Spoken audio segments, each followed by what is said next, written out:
Então hoje é o dia 6. Hoje é dia 6. 6/7, né? Dia 6 de julho de 2014. Nós vamos começar a nossa dominical.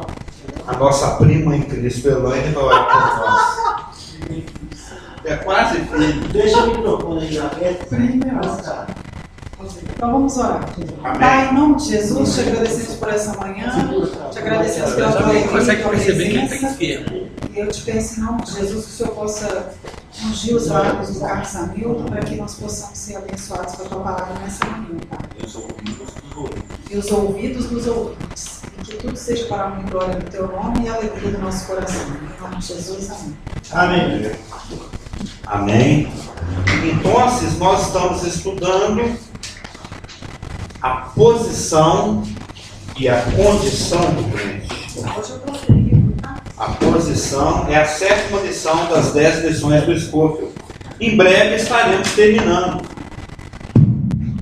o estudo do Scofield, manejando bem a palavra da verdade. E eu gostaria que os irmãos abrissem em Efésios.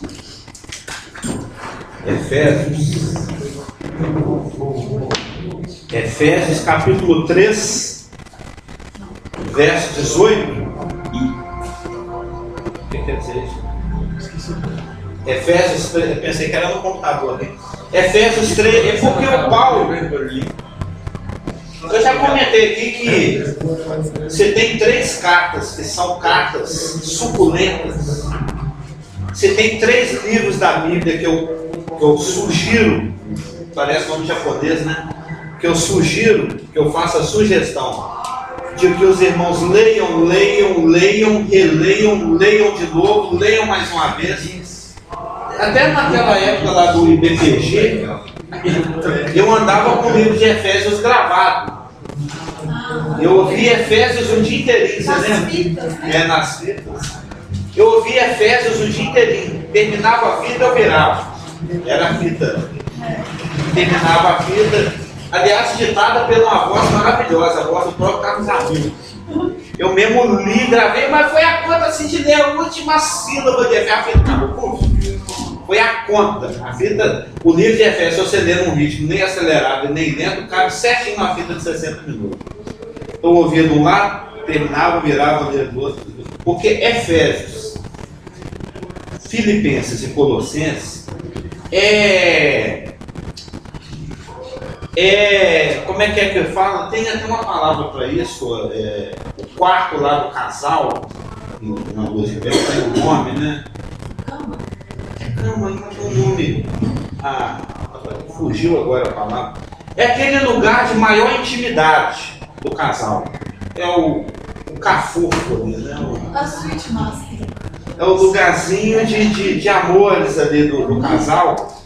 No caso das Escrituras, Efésios, Filipenses, Colossenses, que são cartas que falam da excelência de Cristo, da plenitude de Cristo, da superioridade de Cristo, da excelência do vínculo que Jesus Cristo mantém com a igreja. A posição da igreja é uma posição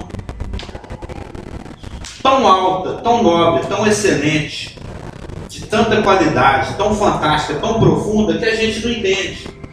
Infelizmente, nós da nova aliança, nós dessa dispensação, temos a estúpida mania e hábito de nos compararmos com os santos de outras idades, de outras épocas. A gente fica aí com inveja de Abraão, com inveja do Elias, nossa, Moisés, hein, abriu o mar. Então, a gente fica ansiando ter vivido naquelas épocas, ter passado pelas coisas que eles passaram, sendo que as Escrituras no Novo Testamento falam claramente que a posição da igreja é uma posição excelente. É uma posição na qual nós estamos nesse momento, que eles é que deveriam ter inveja de nós, no bom sentido. Eles, na realidade, viviam numa situação de preparação. Quando chegou Cristo e tetelestou a obra lá na cruz, completou a obra lá na cruz, aí a plenitude de tudo pôde jorrar, explodiu. Tudo. Nós vamos ver em detalhes aqui, porque é a nossa posição. Então, após a consumação da obra, é que Deus pôde, através de Cristo, colocar em funcionamento a plenitude da relação, a profundidade. E nós estamos aqui no livro de Efésios 3, verso 18, exatamente porque Paulo, ele faz uma oração aqui. O livro de Efésios ele é entremeado de orações, né? O Paulo, ao mesmo tempo que ele vai escrevendo, ele era um homem de oração, ele tinha escrito. Ele escrevia orando, orava escrevendo e ditava as cartas orando. O livro de Efésios foi escrito na prisão. E ele faz um rogo a Deus, aqui em Efésios 3,18, nós vamos ler. Porque tudo que existe é tridimensional. Nós sabemos disso. Tudo que existe é tridimensional. Quando você vai na história em quadrinho, ela está bidimensional. Ela é chapada. Mas o mundo físico real, ele é tridimensional. Tanto é que eles agora estão fazendo o filme em 3D para simular a realidade. Então, tudo que é pertencente ao mundo físico, ele é tridimensional. Mas nas coisas espirituais, aí a gente entra já numa quadridimensionância. O mundo espiritual ele é 4D.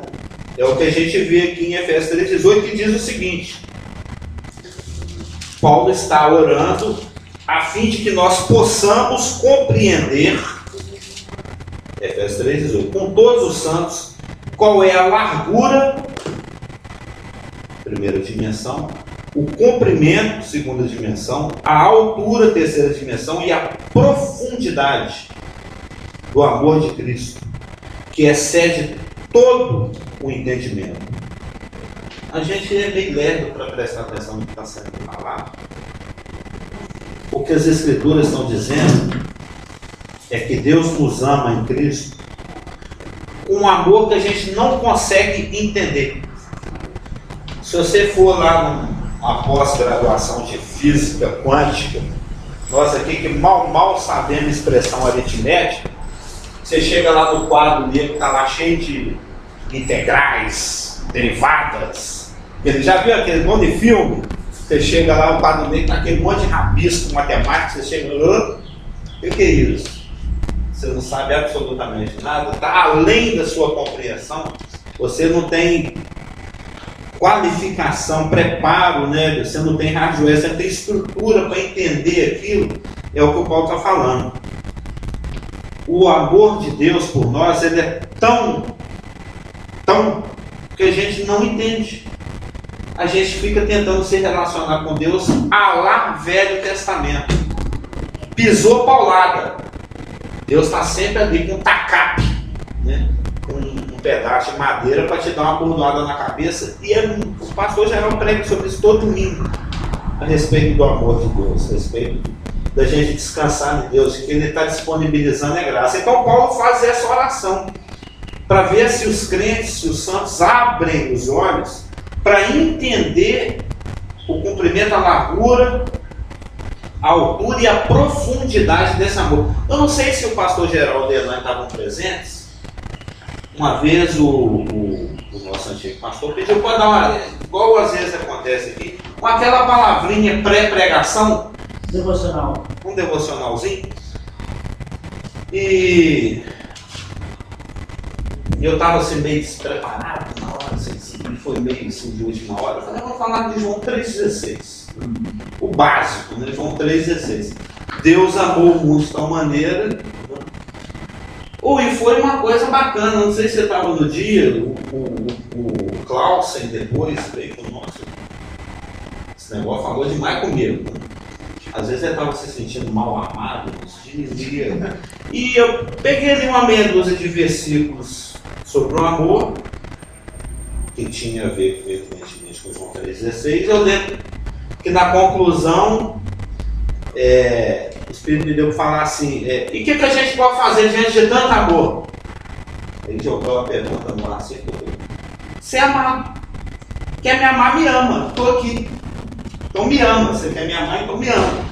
O que eu posso... Porque, voltando nesse ponto, a gente quer viver com Deus dentro de uma nova dimensão, de acordo com o esquema de uma dimensão que já passou, de uma dispensação que já passou. Do fazer por onde, a gente tem que retribuir. E o amor não cobra retribuição. Quando você faz um rango bacana, gostoso para os seus meninos, com todo amor e carinho, você não está esperando nada em troca, não. Se vier um obrigado, é bacana. Se vier um beijinho assim da bochecha, é uma delícia, é bacana. Mas se não vier também, você está satisfeito. Você não se sente realizado por servir meus filhos. Antigamente eles batiam pão. Nunca tem pão para todo mundo igual. Antigamente. Entendeu? O que é feito com amor, o que é feito com amor, não espera retribuição, não. Ele não é taxímetro, não existe troca. Amor é amor, amor é uma coisa incondicional. Nós estamos falando de ágape, né? Amor é uma coisa que você manda e não estou esperando nada de volta. Se vier, opa! Agora eu fiquei até surpreso quando o 10º leproso voltou, Jesus até ficou surpreso. Você voltou para agradecer, o pessoal quer ter esse costume, não. Né? Come a rota e vai embora. É tudo mal educado.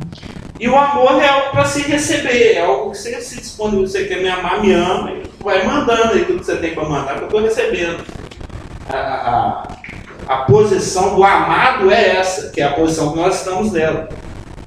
Então Paulo, ele ora para que nós, os crentes, os santos, ele faz junto com todos os santos, esse é em todas as épocas, é uma carta universal, ele está orando para que a gente possa entender o que não pode ser entendido, para que a gente consiga absorver o que é inabsorvível, não sei se essa palavra, o que não pode ser absorvido. Ou seja, a gente precisa do Espírito Santo para ter essa capacidade. E nós estamos entrando um pouco agora na nossa posição. O Adão, eu até penso, eu estava meditando a respeito disso esses dias, eu penso que ele pisou na bola porque ele não tinha essa compreensão do amor de Deus. Porque nós vamos ver que o relacionamento ele demanda certas coisas, ele demanda transparência, ele demanda confiança, nós vamos ver esse detalhe. E o Adão, ele não percebeu, mesmo porque é impercebível, né? Mas ele deveria ter desconfiado. Né? Ele pisou na bola, eu creio que ele só deu ouvidos a Satanás porque ele ainda não tinha caído a ficha da dimensão do amor de Deus. Da dimensão porque Lucas 3:38 fala que Adão era filho de Deus. E teve que ter um plano todo elaborado por Deus para nos recolocar nessa posição, que é a posição que nós estamos nela. Da queda para cá, o homem passou pela condição de servo, para depois passar pela condição de amigo, para depois ser restaurada a condição de filho, que é uma condição que Adão já tinha recebido de grátis, assim, de bandeja, de bobeira, sem precisar pagar nada. Lucas 3:8 vai lá falando, fulano filho de tal, e Adão filho de Deus. Os irmãos devem conhecer esse versículo. Então, o Adão, ele estava numa condição de receber tudo de graça. Tudo por amor, igual a comida que Elaine faz para os meninos. Você bater palma bem, se não bater, amém. Eu estou regando o jardim do mesmo jeito, as flores estão cheirando, o sabiá continua cantando, o corvo continua escorrendo, igual lá a mímica. Ah, não, você está falando depois, então corta o corvo, para de cair a cachoeira, a macieira não vai dar mais maçã, o gato não mia. Não, o gato continua miando, a água continua escorrendo da cachoeira e a fruta continua nascendo piqui no piquezeiro, pitanga na pitangueira. E aí se tornou graça logística, uma graça comum, porque Deus é bom até com os maus. A gente, vários exemplos a gente sabe sobre isso. Mas Adão não tinha, assim, ele não conseguia alcançar a dimensão do amor, da graça, do favor de Deus para com ele. Aí ele pisou na bolota e aconteceu isso tudo que está acontecendo. Aí Deus passou, a gente já viu isso sobre vários anos, nós vimos aqui as 7 dispensações, etc. Que Deus teve que elaborar um plano. Tudo isso para chegar onde nós estamos aqui hoje. Deus veio elaborando um plano. E quando a gente vai em Tiago 2,23, aí tem lá o Velho Testamento, as outras dispensações, antes de chegar na nossa dispensação. Isso é só para comparar com a posição na qual nós nos encontramos hoje. Quando você vai em Tiago 2,23, nós vamos usar o Abraão de ilustração, porque o Abraão foi um grande homem, né? O Abraão é tão grande que ele é respeitado por todo mundo. Os cristãos respeitam Abraão, os judeus, os islâmicos, todo mundo ama Abraão. Ninguém fala mal de Abraão. Abraão é uma pessoa benquista no planeta inteiro, por toda a humanidade. Deus realmente cumpriu o que prometeu para ele, em termos de reputação. Mas Tiago 2,23 fala o seguinte: ora, Abraão creu em Deus e isso lhe foi imputado para a justiça e foi chamado amigo de Deus. Eu quero friso aí no amigo. Em 2 Crônicas 22.7, viu, Helena? Eu falo assim, em 2 Crônicas 27, ela vai perguntar assim, qual versículo? É 2 Crônicas. Eu te dei a dica para sempre falar quando for números redondos. Pois 20, é, 30, 2 Crônicas 22.7. Repete essa afirmativa. Aliás, lá é o Tiago que repetiu, né? Que ele escreveu depois.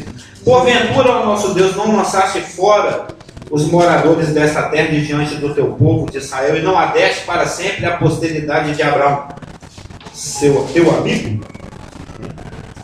E em Isaías 41:8 repete de novo. Então é estabelecido o fato que Abraão era um amigo de Deus. 41:2.8 de Isaías diz: mas tu, ó Israel, servo meu, tu Jacó, a quem elegi, descendente de Abraão, meu amigo. Então, Abraão está sendo usado de exemplo aqui. Evidentemente, Elias também foi amigo de Deus. Nós vamos ver quais são as condições da amizade, né? Abraão foi chamado amigo de Deus. Em 3 lugares das Escrituras isso é dito. E não é dito a respeito de outros, mas pelos contextos, por exemplo, lá de Hebreus 11, que coloca várias outras pessoas das outras alianças dentro de uma condição de comportamento, que é a mesma condição de comportamento de Abraão. E que, sendo que Abraão foi chamado amigo de Deus exatamente pelas condições de comportamento, fé, obediência, etc., que nós vamos ver, e os outros também o foram, então os outros também a gente entende que possam ser chamados amigos de Deus. Daniel, amigo de Deus, Elias, amigo de Deus, Isaac, ou seja, a turma lá do Velho Testamento, a turma de outras dispensações que não são a da dispensação da igreja, a gente começa a observar que eles são chamados de amigos. Quando Jesus Cristo estava aqui presente, em João lá 3:29, quando ele estava aqui exercendo o ministério dele na sua primeira vinda, a obra ainda não havia sido consumada. Ele está nos 3 anos e meio de ministério. A cruz ainda não tinha acontecido. Os 50 dias após a cruz também não tinham se passado. Pentecostes não tinha acontecido. A igreja não tinha sido inaugurada. O Consolador ainda não tinha chegado.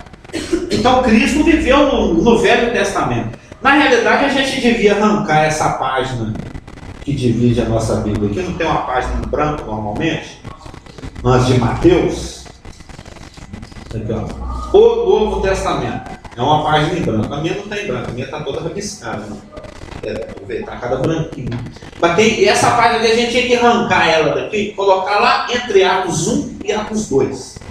Ali começa o Novo Testamento. Cristo viveu aqui na Velha Aliança. Ele viveu sob a lei, ele viveu no Velho Testamento. Mateus, Marcos, Lucas e João fazem parte, na realidade, tecnicamente falando, fazem parte do Velho Testamento. Então Cristo está aqui ainda antes da obra consumada, antes do Pentecostes, antes da inauguração da igreja, e ele fala o seguinte em João 3,29.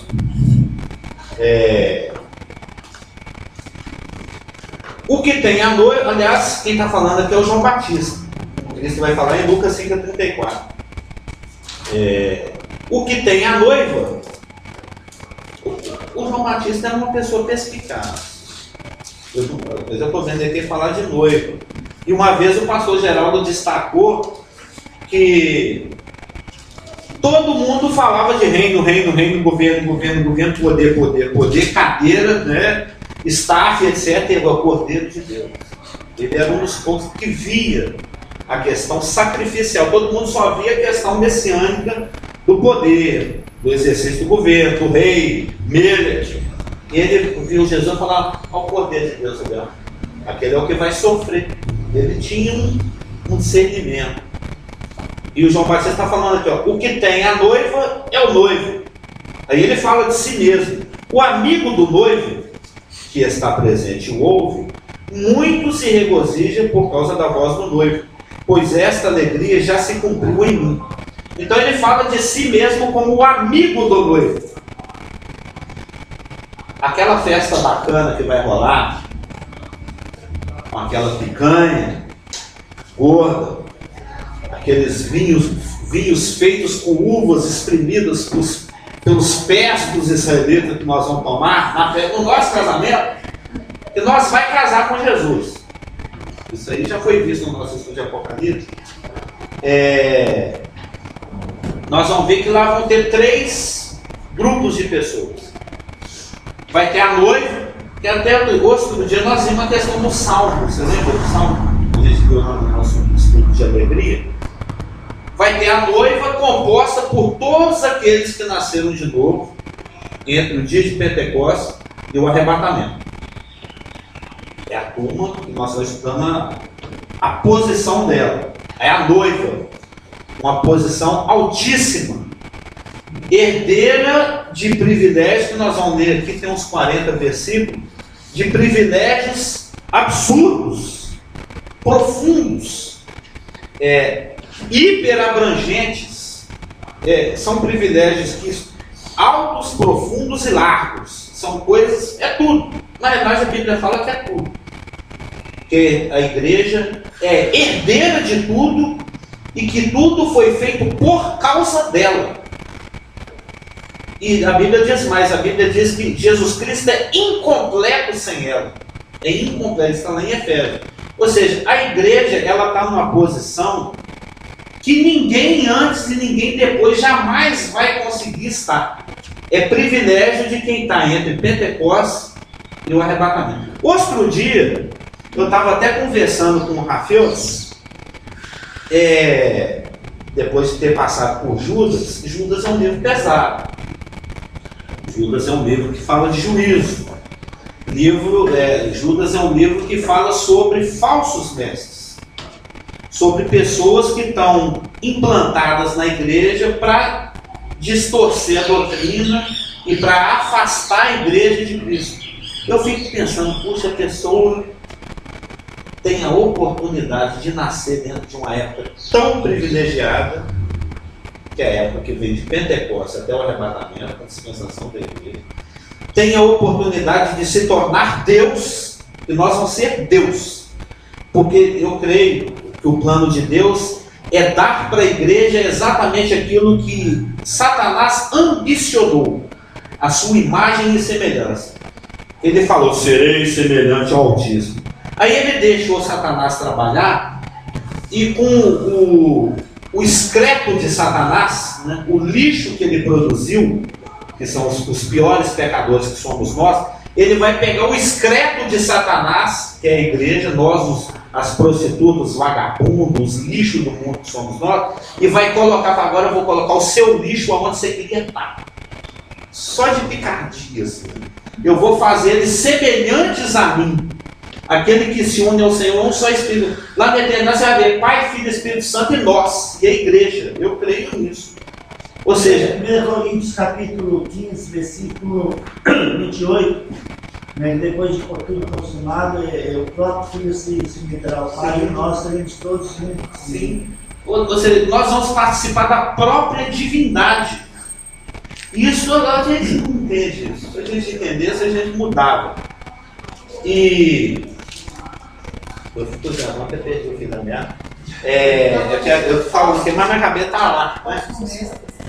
Os falsos mestres. A pessoa tem a oportunidade de estar numa dispensação onde você pode ser herdeiro do universo. Você ser participante da divindade. E você entra numa de ser falso mestre. De ir na contramão, de pegar os piores juízos do trono branco. Porque se os privilégios que são concedidos nessa dispensação são os maiores privilégios possíveis de serem herdados na eternidade, os juízos pertinentes a essa dispensação vão ser os piores juízos possíveis de serem herdados na dispensação da eternidade.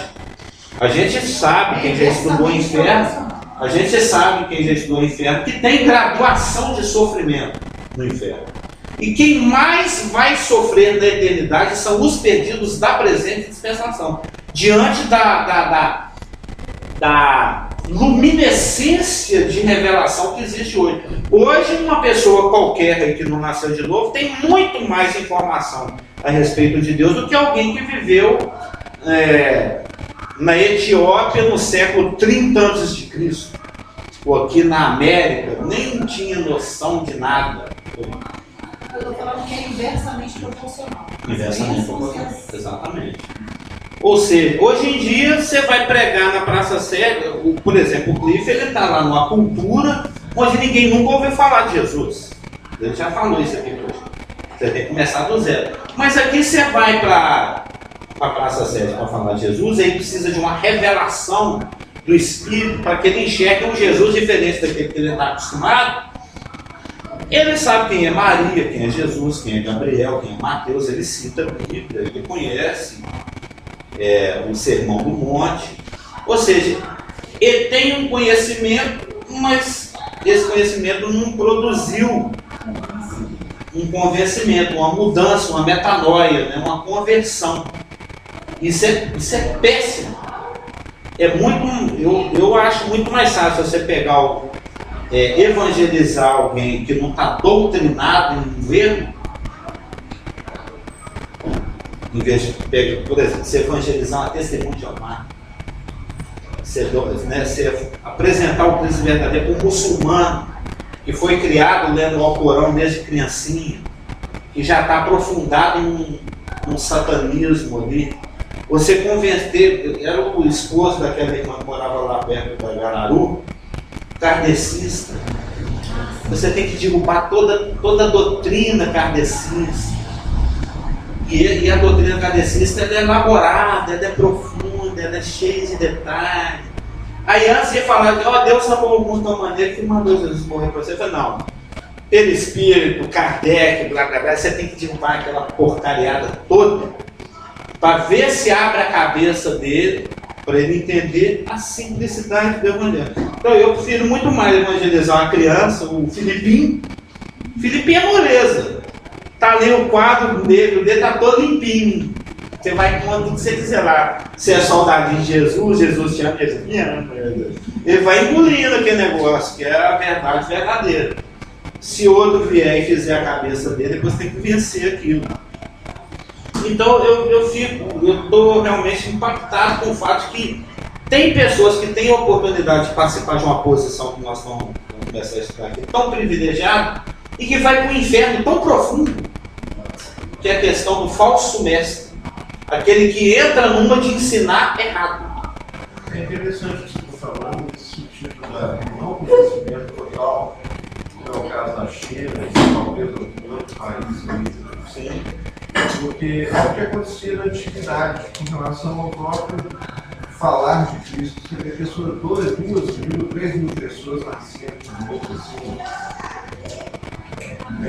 Lá no Pentecostes, 3.000. 4.000, 5.000 pessoas. É interessante esse ponto dessa colocação.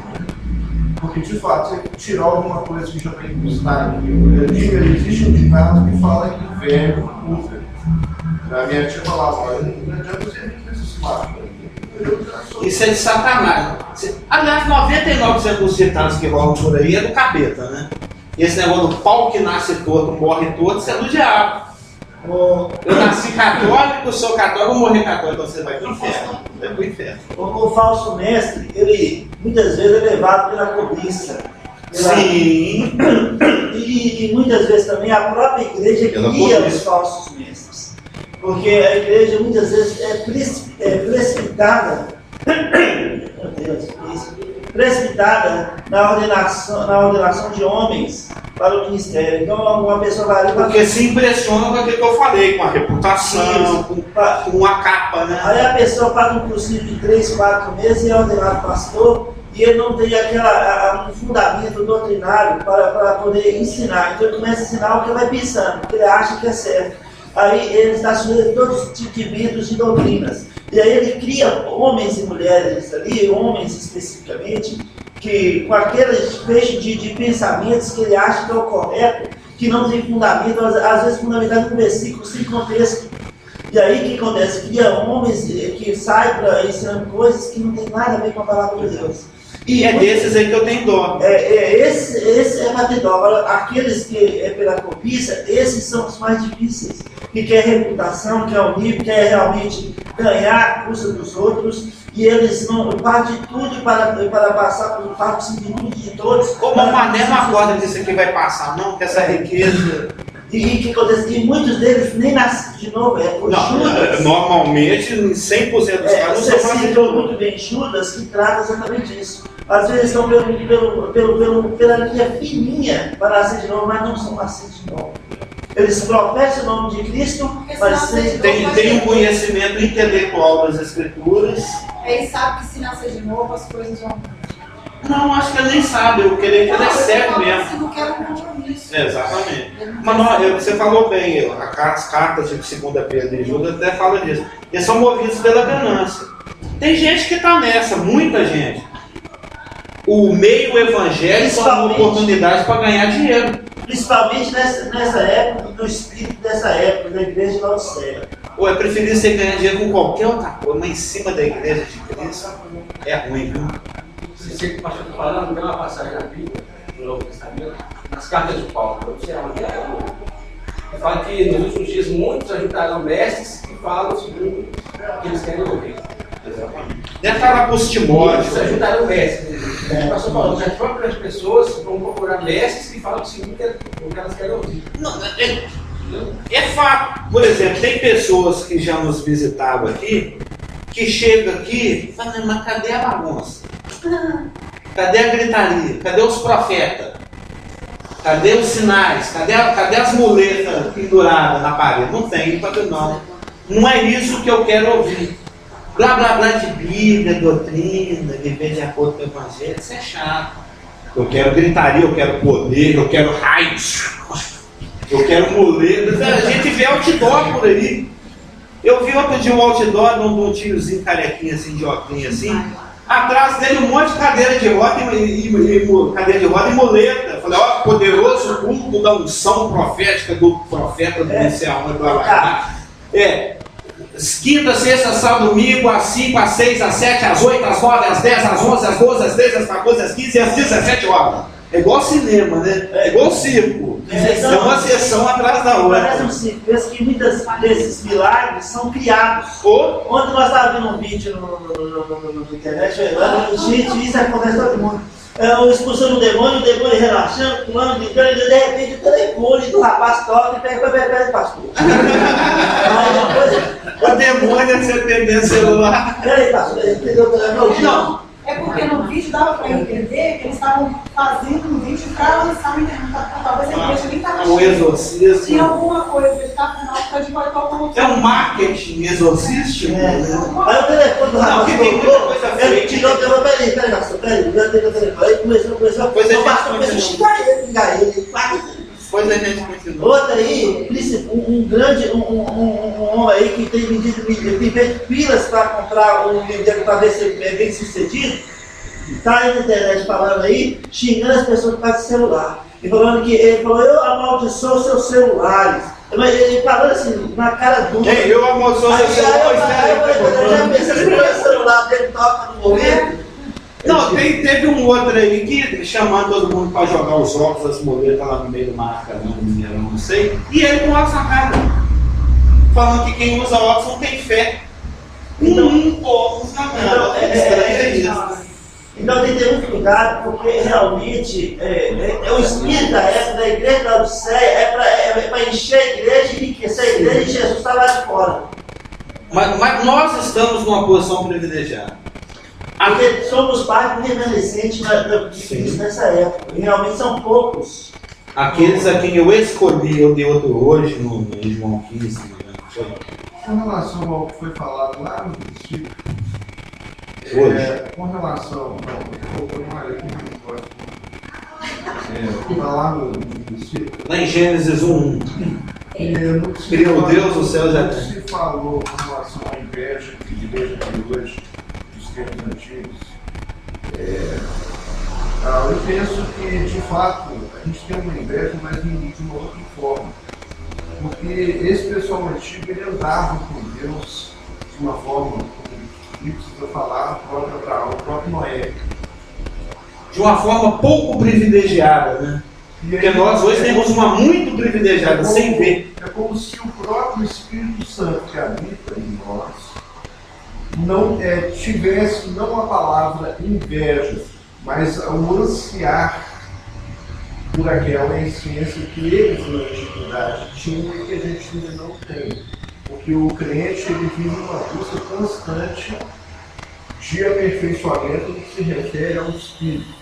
E todo nascido de novo, penso, acredito isso, ele tem uma necessidade, uma vontade de servir a Deus que extrapola, que seria esse amor, que no caso aí você falou de Abraão, não tem essa percepção, talvez, porque esse é o desejo do próprio Deus.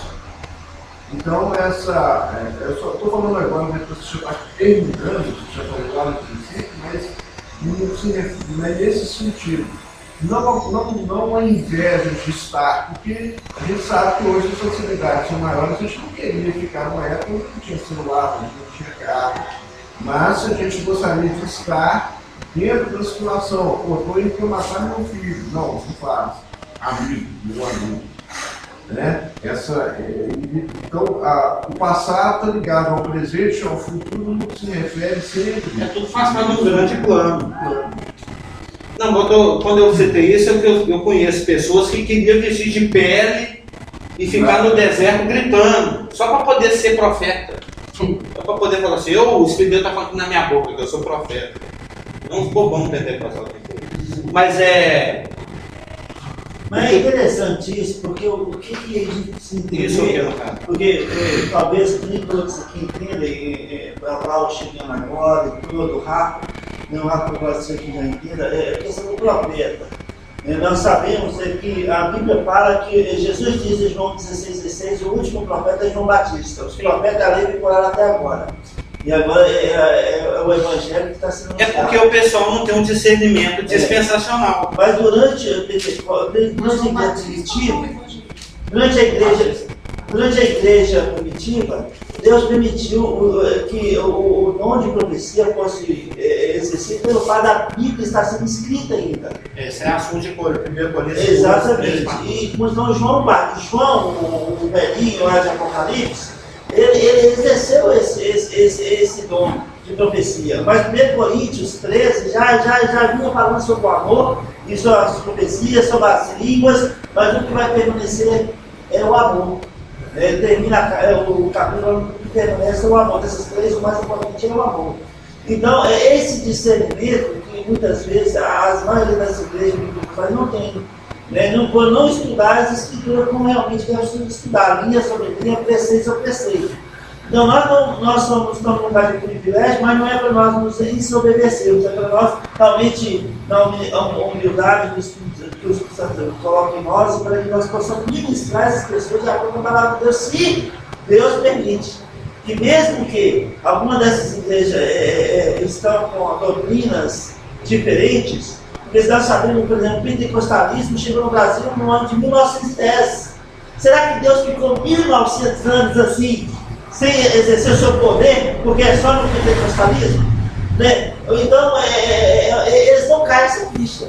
Então, nesses últimos 40 anos, tem acontecido muitas coisas na Igreja de Jesus Cristo e que não provém da palavra de Deus.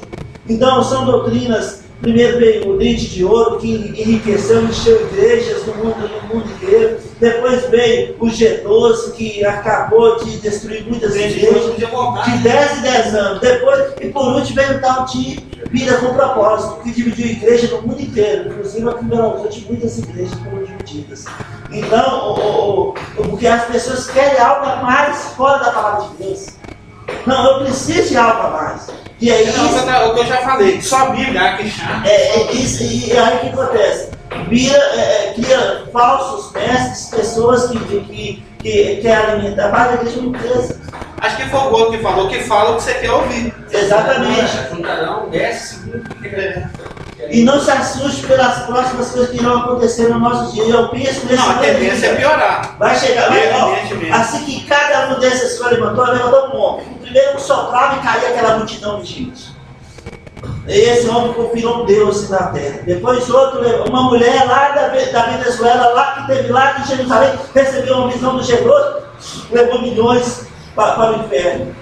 E depois veio outro homem lá do Bimar, né? Agora, outro homem lá no Colorado, esse tornou um Deus da igreja. E você vai levantar outro, isso aí, sim, talvez nesse por isso, no discurso inicial, por não ter percepção dos privilégios que a posição que é concedida para cada nação de novo é dada, é que as pessoas, com muitíssimo pouco conhecimento bíblico, ficam olhando para outras pessoas que viveram em outras épocas e ficam, não vou usar o inveja, não, fica com desejo de viver naquele Old Testament way of life, entendeu? Aquele estilo de vida lá do Velho Testamento. Queria ser profeta, queria ter um relato, eu quero abrir o mar, eu quero abrir o Niagudas, gente. Eu quero colocar meu manto assim, abrir o Niagudas e passar. Para não ter que ir lá na passarela. Isso, na realidade, o caso seria de todo ser judeu. Morre tudo nessa essência. Quando você, né? Agora que nós estamos entrando nesse aspecto. Lá, no milênio da eternidade, o que não anula que Deus pode fazer, por exemplo, você estava perdido no mar lá e Deus fala, caminho do seu braço, e sai do outro lado, não anula o poder de Deus. Não, nessa hora, nesse momento, pode estar andando sobre um corpo lá da Coreia do Norte para fugir da perseguição nesse momento. E cegos podem abrir os olhos, pessoas, sabe, Deus não vai fazer um teatro, gente, vem cá! Não foi o poder de Deus. Mas esse não é o modus operandi normal de Deus no presente momento. Não, o dom de cura já acabou, o senhor está proibido de curar, hein? Se curar, eu te bato. Não. Ele cura quem quiser, em qualquer época. Mas isso não é a ênfase do Evangelho. Eu quero dar um testemunho de uma sobrinha do Geraldo, vai formar agora em medicina. E nesse último ano ela estava direto no hospital. E ela deu um testemunho que ela... Trabalhando ou internada? Trabalhando. E ela ligou para o Geraldo para contar. E ela é muito católica. Mas tinha uma moça que estava com um câncer terminal. Estava indo naquela noite. A situação da moça era assim, avisou a família que de hoje não passa. A mãe, muito conhecedora da palavra de Deus, foi lá. A família tinha tudo, depois ela orou. E isso era no plantão dessa menina. E ela orou e falou assim, olha, ela estava te plantando, sobrinha de Geraldo, Carla Patrícia. Falou assim, olha, a sobrinha falou, nós vamos providenciar as documentações e eu vou deixar adiantar para não atrapalhar a família com o procedimento de funerário, porque já estava realmente, eles já estavam até desligando as coisas, não tinha como mais. Aí a mãe falou para ela, para essa família, você pode ter certeza que amanhã eu vou chegar aqui e ela vai na ótima, ela não vai ter problema nenhum. Aí essa moça falou amém, que a senhora tem essa fé, e tudo foi no plantão, os médicos não têm aquele horário, eles não têm cara, vão para o acolhimento lá e dormem um pouquinho. No outro dia, quando ela chegou no setor para poder fazer os documentos, Cadê o defunto? não, ela topou com a moça andando no corredor. E a moça não tinha mais nada. Ela levou um susto tão grande. A moça estava voltando, Achou que era fantasma? estava indo fazer os exames para comprovar que estava boa mesmo. Estava curada, caminhando. Já estava nos documentos para dar morte Ela da ligou moça. ao tio. Uma questão de urubu, hein? Deixaram os Fazendo a médicos. testagem de óbito antes da pessoa Não, morrer. Ela foi para fazer para levar Já para dividindo herança com as panelas E de os pressão. médicos ficaram de boca aberta. Ela levantou assim, deixa ela fazer os relatórios da moça, porque a família vai estar com pressa. Ela levantou e já ia fazer o relatório da moça. Tocou com a moça no corredor. Ela ficou assustada. Foi um milagre. Então Deus continua fazendo Com milagres. certeza. Evidente, vai fazer na tribulação os montes. Então, no milênio e na eternidade, nós vamos ter a noiva, que é composto por aqueles que nasceram de novo entre Pentecostes e o arrebatamento, a igreja. Vão ter os amigos do noivo. Abraão era amigo do noivo. Judas Iscariotes era amigo do noivo. Ele vivia no Velho Testamento. Porque Salmo 41, 9 fala que até o meu amigo, que comia do meu prato ali, ó, levantou o calcanhar contra mim e me traiu. O meu amigo, ele era da turma do velho. E além da noiva e dos amigos do noivo, porque Cristo, acho que eu não cheguei a ler aqui o Lucas 5,34. Lucas 5,34. Agora é Jesus falando. Jesus, porém, lhes disse: podeis fazer jejuar os convidados para o casamento enquanto está com eles o noivo? Dias virão, contudo, em que lhe será tirado o noivo, naqueles dias sim jejuarão. E agora, pelo estertor do tempo, a gente sabe também lá através da famosa passagem lá do Mateus 24, 25, respeito das virgens. Das virgens. As 5 virgens espertas e ligadas e as 5 virgens distraídas, que não encheram a candeia. Existe o noivo, a noiva, os amigos do noivo, que são os convidados do banquete, e para quem já estudou o casamento judaico, como nós estudamos lá no Apocalipse, agora nosso estudo de Apocalipse, existe as virgens que servem a noiva, as concubinas. Essas, dentro do plano dispensacional de Deus, vão ser compostas desse grupo de virgens que estão junto com a noiva, penteia a noiva, põe o bigode na noiva, ajeita o vestido da noiva, pelos santos tribulacionais. A gente sabe, as virgens têm que perseverar até o fim, tem que manter a candeia, aquela história que a gente conhece lá de Mateus 25. Então nós temos os amigos do noivo, a noiva e as virgens da noiva. E quando a gente vai em João 15, 14, aliás, agora só para fechar, né, pastor? Faça os muitos comentários. Porque João, de 13 a 17, forma um contexto. Você lembra que nós estudamos ele com o Valdemar? Profundamente, versículo por versículo. Então você matou essa aula. Ele está desviado. Lá, teve uma época que nós estudamos João 13, 14, 15, 16, 17 com o Valdemar e o Lucas, lá naqueles encontros sábados lá na Rio de Janeiro. Teve uma época que você foi cuidar.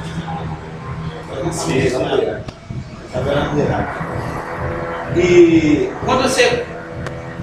É tudo um contexto, é o contexto da última ceia, da preparação da ceia e da transição da ceia para a traição, a ida lá do Getsemane, porque vai ser traído e coisa e tal. No início da conversa dele, lá em João 13, 16, ele se refere à turma que está lá com ele, os apóstolos, como servos. Em verdade vos digo que o servo não é maior do que o seu senhor, nem o enviado maior do que aquele que o enviou. Dentro de um discurso que ele está fazendo aqui. Os apóstolos, a turma que andava com ele, está sendo chamada de servo. Aí ele abre uma outra dimensão, uma outra possibilidade, mais adiante do discurso. Olha, você pode sair da condição de servo e passar para a condição de amigo, desde que exista transparência e confiança. Porque isso acontece muito no nosso meio, e é natural, desde a época que nós somos picados por Satanás, né?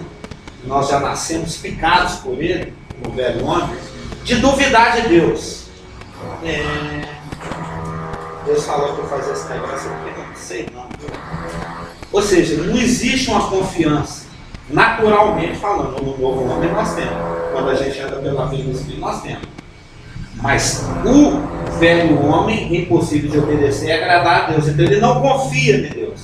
Ele não crê que o que Deus está falando é rifle, é verdade. Ele não crê na fidelidade e na imutabilidade de Deus. Então ele está sendo desconfiado. Tem, aliás, um outro ditado satânico que fala que a gente tem que confiar desconfiando. Né? E quando você chega em João 15, do 12 até o 15, fala o seguinte: o meu mandamento é este, que vos ameis uns aos outros, assim como eu vos amei. Ninguém tem maior amor do que este, de dar alguém a própria vida em favor do seu amigo. É porque nos versículos 13, 14 e 15 falam os três parâmetros, preceitos, qual seria assim, as três condições, as três regras da amizade, né?